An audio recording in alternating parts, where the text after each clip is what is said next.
today is Friday, February 5th. Well, let me tell you something. This feels like, I don't know, the end of a 15-day week. And I know I've said that a lot this year, but man, there's just been a lot of stuff happening. So I'm glad we made it till Friday. It's Friday, February 5th. And it's time for my daily live. So a couple of things. So I was trying to retire the name and shame, and I know I keep saying that, but I really don't. I really want to stay positive. Hi, Angela. Hi, Wayne. Really want to stay positive, but this struck me, and I'm sure that you guys have seen it because it's been on the news and it's been all over Facebook. I even saw it on Twitter. So the in-state auditors who looked at the way that we spent CARES money is questioning how we spent CARES money in Oklahoma.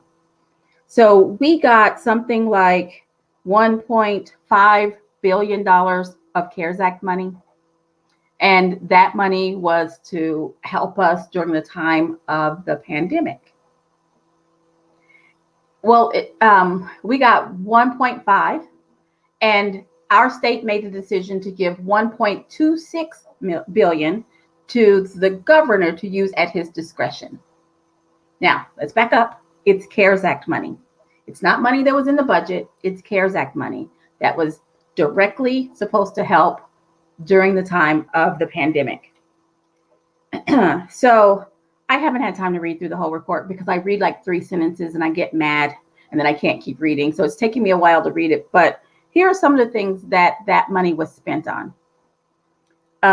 We upgraded technology in some of the state departments. We spent $18 million updating the welcome centers during a pandemic when people are not supposed to be gathering.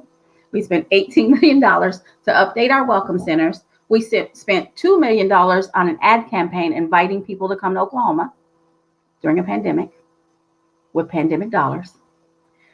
We spent $80,000 on office furniture.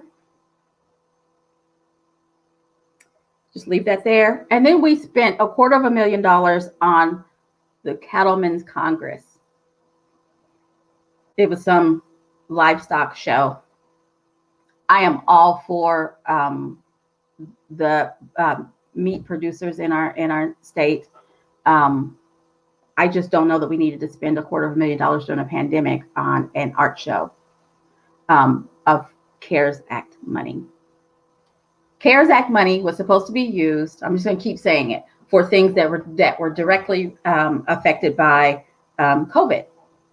And so the in-state auditors are questioning it. They're saying, hey, you don't have any documentation. You're not proving that this had anything to do with COVID. We need some better record keeping. Now, you would think, as my trusty executive director thinks, that my shame is Governor Stitt. It's not today. It's not today. He's going to do something else and he'll be back. But today's name him and shame him is Matt Pinnell. I'm going to remind you who Matt Pinnell is because we haven't heard from him in a minute. He's our lieutenant governor. Where is he? Where is Matt Pinnell? We haven't heard from him in quite some time. The reason why I'm bringing it up is not just because we haven't heard him. He and I aren't buddies, and so I'm not missing my coffees with him.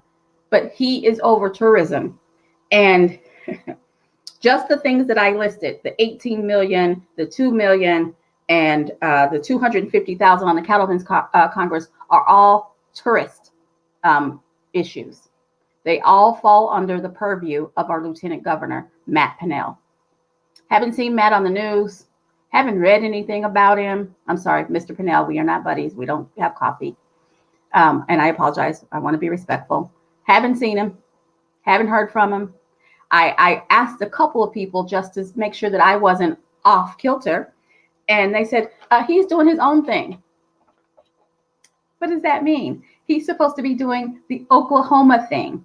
So if you see Mr. Pinnell, ask him why we were spending so much money on tourism when we were supposed to be shut down. Ask him where you been. So name and shame today goes to Lieutenant Governor Matt Pinnell. If you guys want some of it to rub off on Governor Stitt, that's fine too, because the buck stops with him.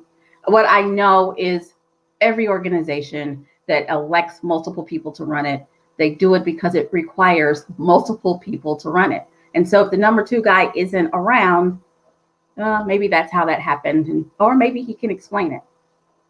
Who knows? So I have on what it looks like on my screen is orange, but I promise you it's red in honor of National Wear Red Day. Heart attack and stroke are the number 1 killers of women. We wear red to remind people to go and have get their heart checked, go and stay up with all of their cardiac appointments, because heart attack and stroke are the number 1 killer of women, and we need to stay on top of it. So say to a woman that you know, have you had your heart checked lately? We need to stay on top of that. Hey, Cherie. Cherie says that Matt is social distancing. Well, I got to say, he's doing a very good job of it. So we have an election coming up all over Oklahoma. There are elections on this Tuesday, February 9th. If you haven't voted in person early yesterday or today, and you haven't turned in your absentee ballot, you can vote in person on Tuesday from 7 to 7. If you have the kind of job where they keep your hours, please, please, please ask make sure that your supervisor knows that you plan to vote, so that you get paid for all of your hours. You don't miss any time to vote.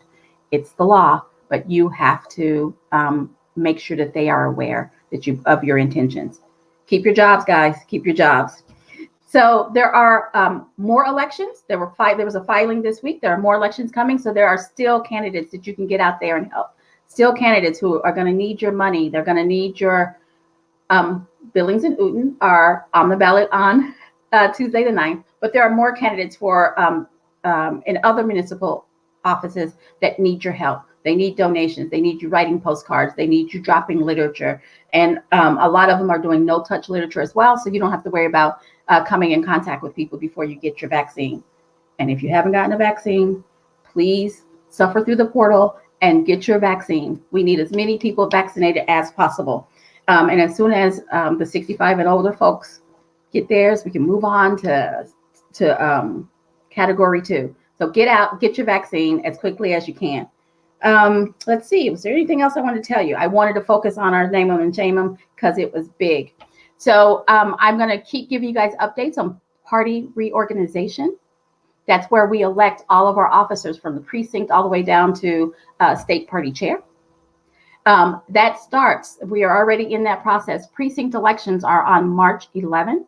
So between now and then, please reach out to your county parties. They will tell you how to get logged on to the Zoom and participate. That's how you're able to pick who your county officers are, how you're able to pick who the district officers are, and how you're able to pick who your chair is. So I want to make sure you're aware of that. On the national stage, Marjorie Taylor Greene was stripped of her committee assignments. She hasn't left Congress yet because she has no shame, but at least she will not be affecting legislation for kids because she was on the education committee. So yay, I'm so glad that we had the will to do that. We need to act wherever we can. I believe that the scale is coming back into balance. I believe that we're going back into normalcy where we don't necessarily have to look at what's happening on a national level every day like we've had to for the last 5 years. So you guys have a great weekend. I'll be talking next week. Watch me. I'll be meeting with several of our African-American legislators because this is Black History Month. And I will be highlighting a lot of their legislation, things that they're working on, what they are doing for us as a state. So I'll see you next week, Monday, 4:15. Y'all have a great one.